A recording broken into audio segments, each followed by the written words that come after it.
Hello everyone, জানি in জাপানের একটি নতুন ব্লগে আপনাদের স্বাগত জানাই। আশা করি আপনারা সবাই খুব ভালো আছেন আর আমরাও খুব ভালো আছি। জাপান বলতে যে সমস্ত জায়গাগুলো আমাদের প্রথম মাথায় আসে তার মধ্যে একটি অন্যতম জায়গা হলো কিয়োটো। বর্তমানে টোকিও হলো জাপানের রাজধানী, কিন্তু প্রাচীনকালে এই কিয়োটো শহরটি ছিল জাপানের রাজধানী। এই কারণে এই শহরটিতে অনেক পুরনো মন্দির এবং দুর্গ আছে। এই কারণেই এটি জাপানের একটি অন্যতম ভ্রমণের জায়গা। প্রতি বছর লক্ষ লক্ষ মানুষ এখানে এসে ভিড় জমায়।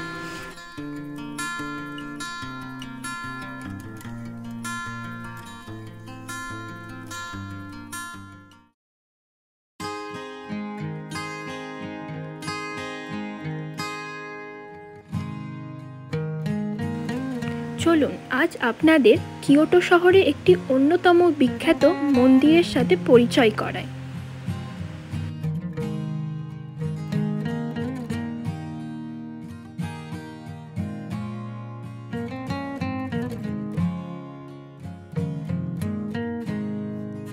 এখানে প্রবেশ করতে গেলে আপনাকে টিকিট কাটতে হবে। বড়দের জন্য 300 ইয়েন এবং বাচ্চা থাকলে তার জন্য 200 ইয়েন।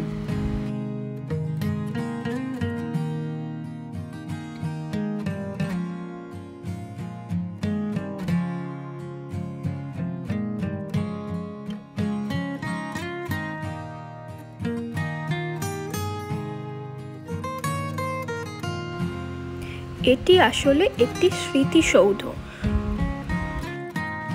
দ্বিতীয় বিশ্বযুদ্ধে যে সমস্ত জাপানিজ সৈনিকরা মারা গিয়েছিলেন তাদের আত্মার শান্তি কামনার উদ্দেশ্যে এই স্মৃতিসৌধটি নির্মাণ করা হয়েছিল।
এটি একটি উইশিং স্টোন।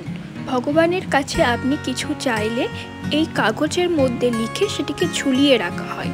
মনে করা হয় সেগুলো পূরণ হয়। প্রায় প্রতিটি মন্দিরে এরকম আপনি পেয়ে যাবেন।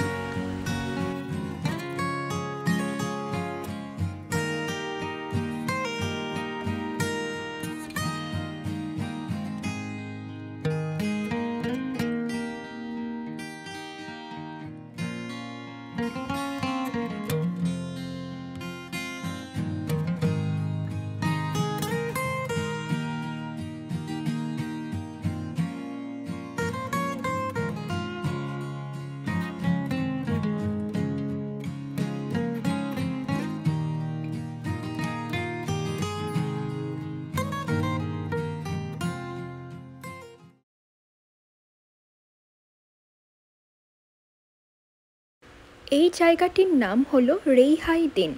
এখানে প্রায় 6 লক্ষ ছোট ছোট বুদ্ধদেবের মূর্তি আছে।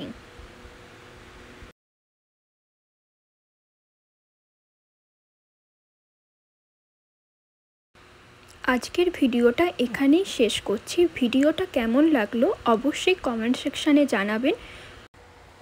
ভিডিওটি ভালো লাগলে লাইক এবং সাবস্ক্রাইব করবেন জাপান সম্পর্কিত আরও ভিডিও পাওয়ার জন্য।